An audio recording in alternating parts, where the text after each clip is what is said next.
ഒരാൾ നിങ്ങളുടെ കൂടെ ശരീരം കൊണ്ട് അടുത്തിരിക്കുകയും അതേസമയം മനസ്സുകൊണ്ട് മറ്റെവിടെയെങ്കിലും ആണെങ്കിൽ എന്തായിരിക്കും അയാൾ ചിന്തിക്കുന്നുണ്ടാവുക?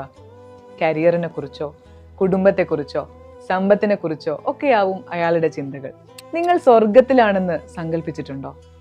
ഒരു വിശ്വാസി പറഞ്ഞു, എൻ്റെ ശരീരം സ്വർഗത്തിലാണെന്ന് ഞാൻ സങ്കല്പിച്ചു.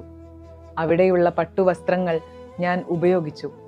എന്നിട്ട് ഞാൻ എൻ്റെ ആത്മാവിനോട് ചോദിച്ചു, ആത്മാവേ, എന്താണ് നീ ആഗ്രഹിക്കുന്നത്?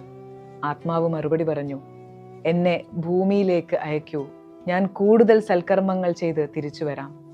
ഞാൻ പറഞ്ഞു, നീ ഭൂമിയിലും ആഗ്രഹത്തിലുമാണ്.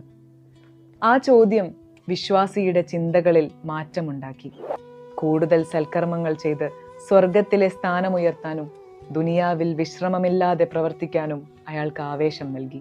ഇനിയൊരു തിരിച്ചുവരവില്ലെന്ന് തിരിച്ചറിയുന്നൊരു ദിനം വരാനുണ്ട്. അത് വന്നെത്തും മുമ്പേ സ്വർഗത്തിൽ നമുക്കായൊരിടം കൈക്കലാക്കാം.